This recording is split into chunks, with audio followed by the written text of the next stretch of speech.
Lost in Random is an action-adventure game in which the protagonist is taken on a rescue mission to save their kidnapped sibling, travelling through different cities, each named after dice numbers from 1 to 6. Today, we'll be looking through the different symbolism and themes I noticed while playing through the game. In the first area of the game, we are introduced to our main protagonist, Even, in the city of Onecroft. This is the first area in the game, and it is quickly used as a story building segment, but not much more. It is revealed in this area that the world is under the dystopian rule of a corrupt queen, and that she rules everything, down to the choices in people's lives, and that on every child's 12th birthday, they shall roll her dice and decide their fate. For the Queen's wisdom is as wide as her power, which is infinite. Which makes it very easy for all of you to do what she says. Since she is, and ever shall be, correct. And though you may feel a twinge of emotion when you watch your children move to their new villages, ensure that you are feeling the correct emotion, which is joy. It's Even's sister's birthday and she turns 12. Her gift to her is a one-eyed bear. The one eye can represent many things, usually high knowledge, foresight, and surveillance as examples, but in this case I think it's more protection, as the sisters have a tight bond, and Even, as the younger sibling, seems to be more protective of her older sibling. Odd is then snatched away and rolls the dice, landing on a 1, but it is then flipped as if by magic to a 6, and Odd is then taken away by the Queen. Now roll the dice, and let's see what kind of person you truly are.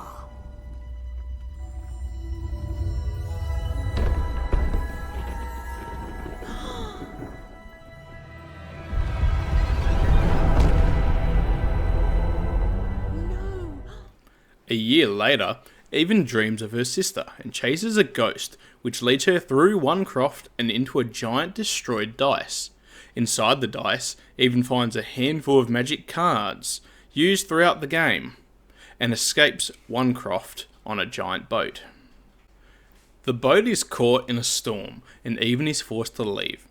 She ends up in a dice valley where she meets her own dice named Dicey. Dicey is a magical creature.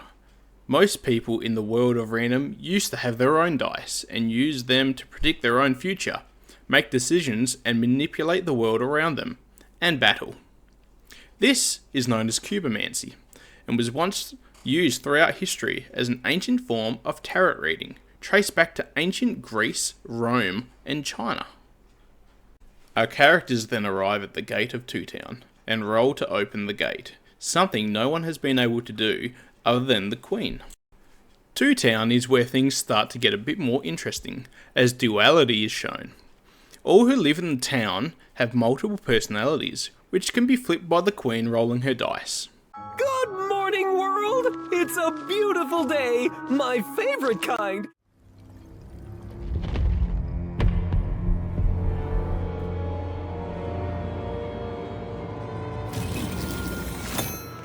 Oh, curse it too. Though I suppose you can't have the sweet without the sour. Attention, Two Town. Now hear this. The Queen is rolled a 2. I repeat, the Queen is rolled a 2. Her will is now manifest. Long may she reign. Random rules. Oh, a 2! What a delightful... Way to make a perfectly awful day even worse. Another dreary day, everyone. But even more interesting is the mayor of Two Town, who instead of having a flip personality, instead has a shadow self that is emerging from his hat in physical form.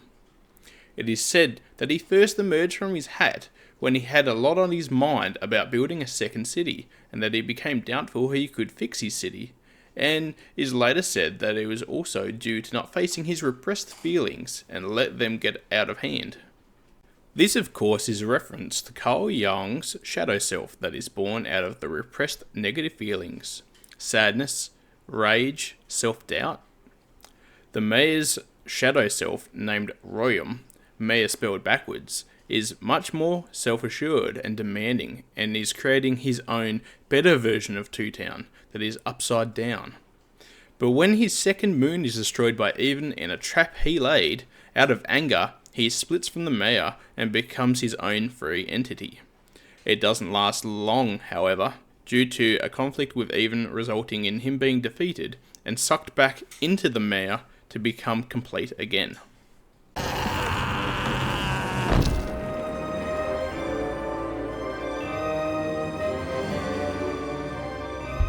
you go, my friend.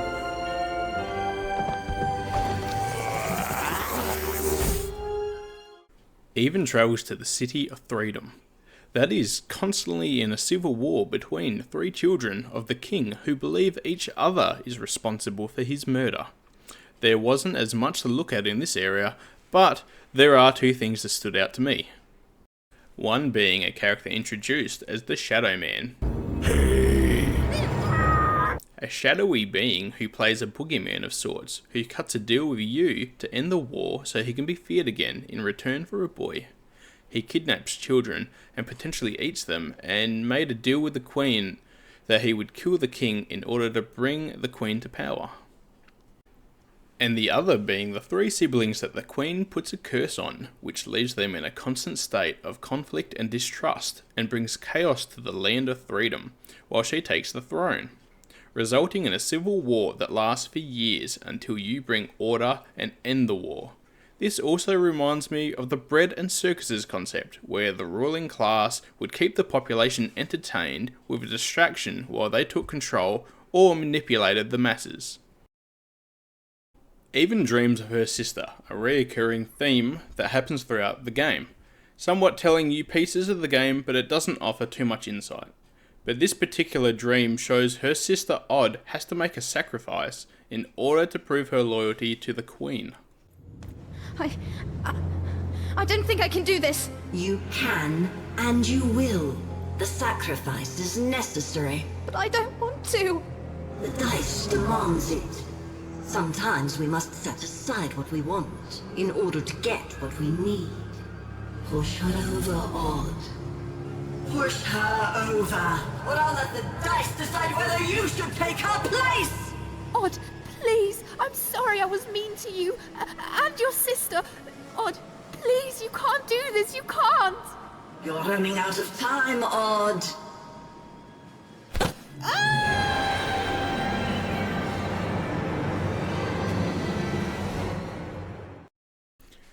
But the dream turns out to be untrue and was a form of mock sacrifice instead. Even ends up at the destroyed outskirts of Forburg, a city that was destroyed by the Queen when she started the No Dice War.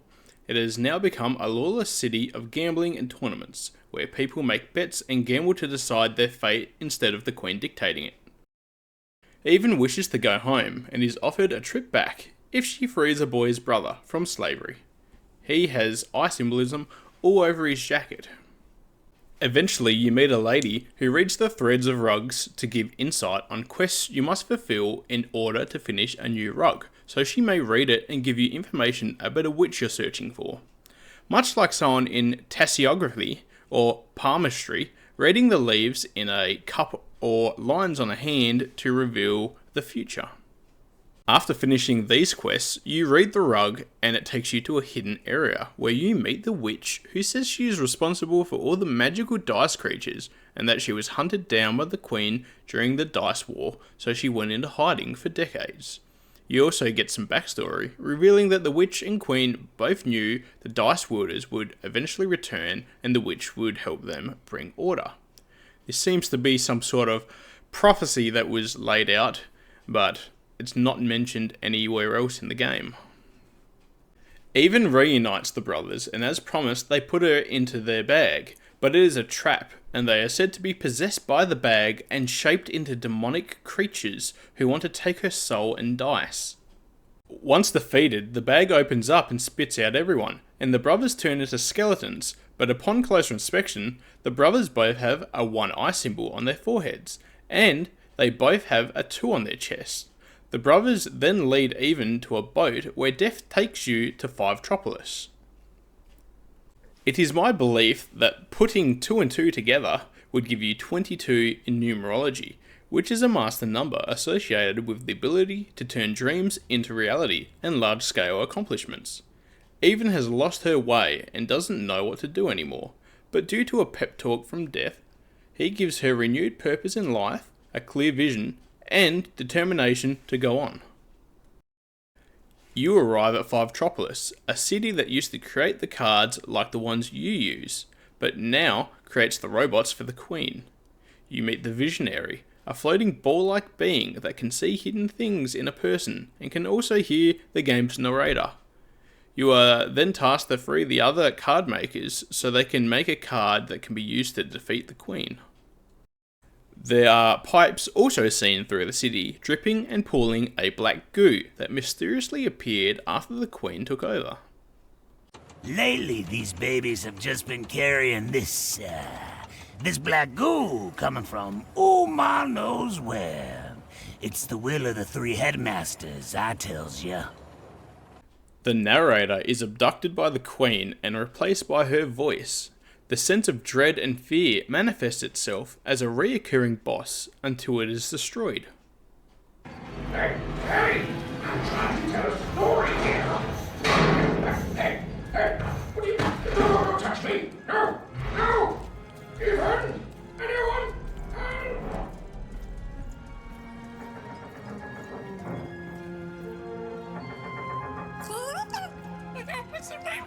I don't know, Dicey. I just suddenly felt weirdly alone. In a way I can't explain. If that makes sense. I'm lucky I have you. Whoa. I feel like someone just walked over my grave. After all the card makers have been freed, Even goes to the highest point in the city, where the card makers meet so they can perform a magical ceremony to infuse her dream card with magical qualities. Up there, me and the other card makers will imbue the card with all our creative spark, but the ceremony cannot be interrupted. Before Even is transported to Sixtopia, the alchemist calls her Lamb, which I feel is a reference to Jesus, the Lord and Saviour, perhaps due to Even's mission of stopping the evil Queen and bringing peace to the world. Even awakes just outside Sixtopia, the final area of the game, and it is quickly found out that the wonderful utopia that everyone has heard about is nothing more than a fake cardboard cutout.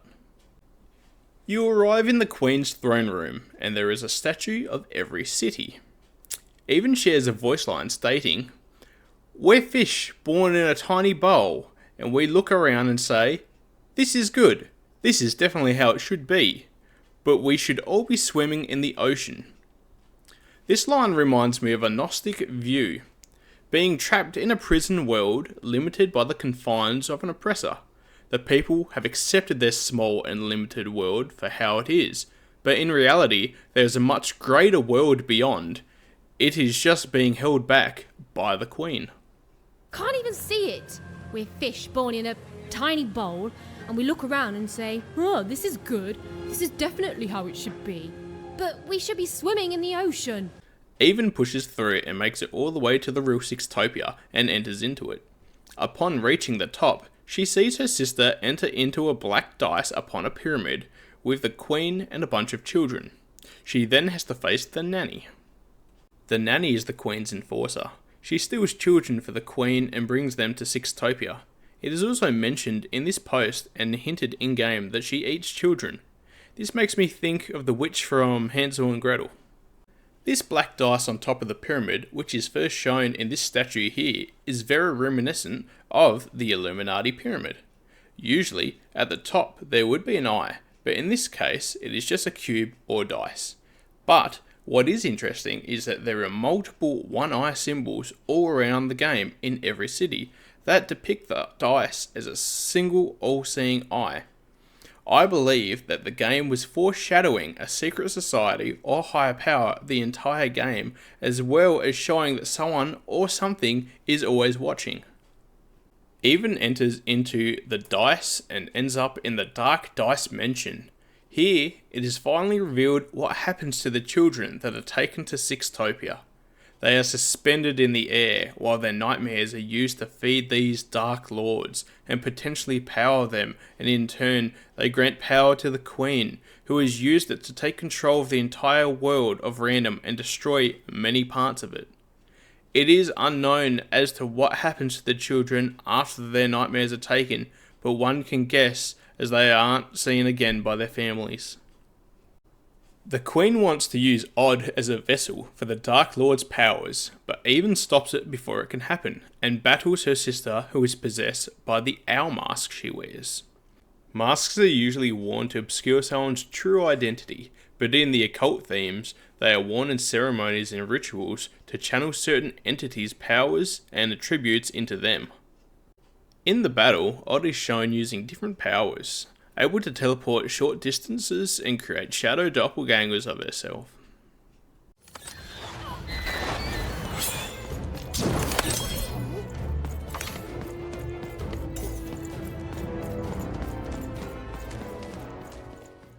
With your sister defeated and her mask broken, she is freed from the Queen's control. The Queen is bested by you, and the ghost you are following goes into her sister's body, reviving her. The Queen used the Dark Lord's power to keep her sister alive after she took mortal damage as a child. The black dice is destroyed, and the Queen sacrifices herself to stop the Dark Lords. There are backstory pages that go along with the game that reveal that the Dark Lords have always existed and corrupted the games on purpose, manipulating outcomes so they could rule the world. The Queen struck a deal with the Dark Lords when her sister was wounded so she could keep her alive. In return, the Dark Lords ruling random through her. The final part of this video that I wish to talk about is the people behind the game, the studio named Zoink. It isn't a very well-known company to me, but the man who created the company and directed the game, Klaus Lingel, did used to work for Shiny Entertainment, and he helped work on the games Messiah and Sacrifice, both games with heavy magical, Masonic and biblical themes, and he would have continued to work on Enter the Matrix, which is very Gnostic, but couldn't due to visa problems. It seems like working on games with these themes tends to rub off onto people's own projects, as it tends to do so with other people who create other forms of media like movies or TV shows. Also, the writer for the game, Ryan North, actually had worked on the original Adventure Time comic book series from 2012 to 2014, a series that, though lighthearted, has many themes of reality exploration, magical, mystical, Gnostic, and occult themes. It's not that weird, come on. Do what thou will be the whole piece of law. Bimo and Ice King? Yeah. And he named his dog after Noam Chomsky, the man who wrote a book about how media can serve as a powerful tool of propaganda for powerful people and use it to manipulate public perception to maintain control over said people. And at the time of this video being made, he was said to have died by the media, which turns out to be a lie. And that's all I've got for today. Thank you for watching. Goodbye.